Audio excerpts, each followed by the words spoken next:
नमस्कार, मेरा नाम शिव मोहन गुप्ता है। अकाउंट स्कॉलर में आपका स्वागत है। आज का पार्टनरशिप में टॉपिक है लिमिटेड लायबिलिटी पार्टनरशिप। ये एक्ट 2008 के अंदर आता है। एक 5 नंबर का क्वेश्चन छोटा सा आ जाता है, what is the difference between ordinary partnership and LLP. यानी कि एलएलपी का मतलब ये है लिमिटेड लायबिलिटी पार्टनरशिप। इसकी फुल फॉर्म में ये बोला जाता है। अब इन दोनों में डिफरेंस क्या क्या है, जो एक बड़ा कंफ्यूजन का कारण बनता है, जो कि हमें पता होना चाहिए। सबसे पहला है law applicable.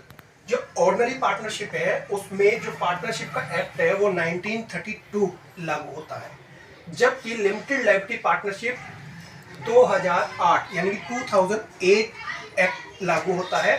Limited liability partnership act 2008। Next point है रजिस्ट्रेशन। जो ऑर्डिनरी पार्टनरशिप है उसका रजिस्ट्रेशन करवाना ऑप्शनल है। यदि पार्टनर चाहे तो उसका रजिस्ट्रेशन करवाना चाहे तो करवा सकते हैं, और यदि नहीं चाहे तो ना करवाएं। लेकिन एलएलपी के अंदर आपको रजिस्ट्रेशन करवाना कंपलसरी है, और जो कि कंपनी का रजिस्ट्रार जो होता है वो करता है। उसके बाद है क्रिएशन।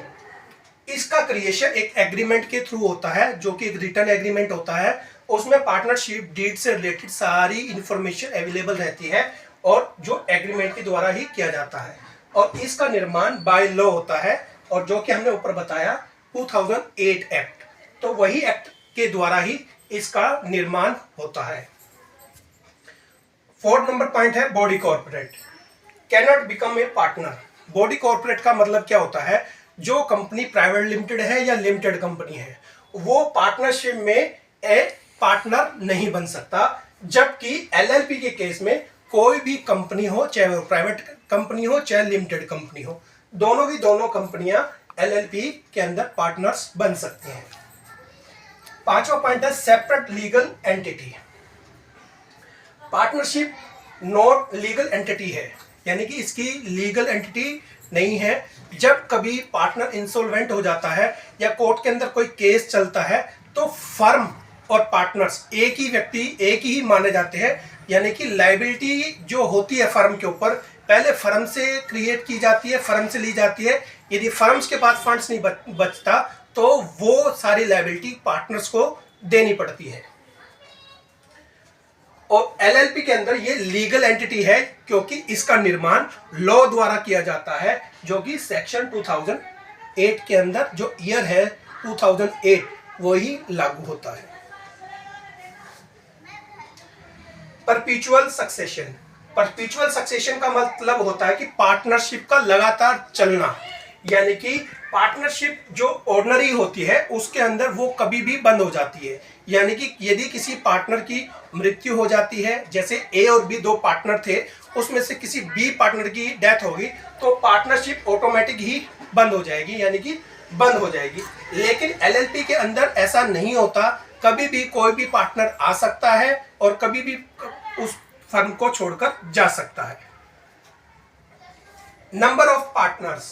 पार्टनरशिप के अंदर जो ऑर्डिनरी पार्टनरशिप है उसमें मिनिमम 2 नंबर होते हैं और मैक्सिमम 50 होते हैं, और जबकि एलएलपी के अंदर मिनिमम 2 और मैक्सिमम की कोई भी लिमिट नहीं होती। मैक्सिमम कितने भी पार्टनर्स बन सकते हैं। नंबर 8 पॉइंट है ओनरशिप ऑफ एसेट्स। फर्म की अपने नाम से कोई एसेट्स नहीं होती, जबकि पार्टनर्स के नाम से अपनी एसेट्स होती है। और जो फर्म की जो एसेट्स होती है वो पार्टनर्स की ही एसेट्स होती है। उसके बाद कैन ओन एसेट्स। एलएलपी के अंदर ये लीगल एंटिटी होती है, अपने नाम से ही अपनी एसेट्स को खरीद सकते हैं। यानी कि कोई भी फिक्स एसेट्स खरीदनी हो तो फर्म के नाम से खरीदी जा सकती है, जबकि ऑर्डिनरी पार्टनरशिप के अंदर ऐसा नहीं होता।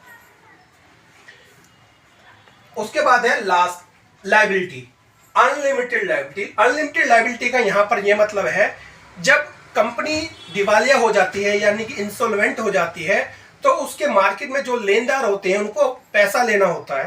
तो वो पैसा कहां से ले, सबसे पहले फर्म के अंदर जितने रिसोर्सेज हैं वहां से उनकी लायबिलिटी को पे किया जाता है। यदि उसके बाद भी कोई लायबिलिटी रह जाती है तो जो पार्टनर्स है उसकी व्यक्तिगत एसेट्स बेचकर भी फर्म की लायबिलिटी को समाप्त किया जाता है, यानी कि दी जाती है। लेकिन एलएलपी के अंदर ऐसा नहीं होता। उसके अंदर यह होता है जितना पार्टनर अपना कंट्रीब्यूशन देता है एज ए कैपिटल की फॉर्म में, जितना कंट्रीब्यूशन देता है मैक्सिमम लायबिलिटी उतनी ही होती है। जैसे कि ए और बी ने मिलकर एलएलपी बनाई, उन्होंने 50-50 हजार रुपये लगाकर बिजनेस शुरू किया, लेकिन कल को यदि बिजनेस डिफॉल्ट आ गया या बिजनेस दिवालिया हो गया, इंसॉल्वेंट हो गया, तो उस पार्टनर की लायबिलिटी मैक्सिमम 50,000 रुपीज तक की ही रहेगी। हर पार्टनर की ए की भी लायबिलिटी 50,000 रहेगी और बी की भी लायबिलिटी 50,000 ही रहेगी। लेकिन यदि यहां पर ये ऑर्डिनरी पार्टनरशिप की बात होती तो ये लायबिलिटी उसकी पर्सनल एसेट्स बेच के भी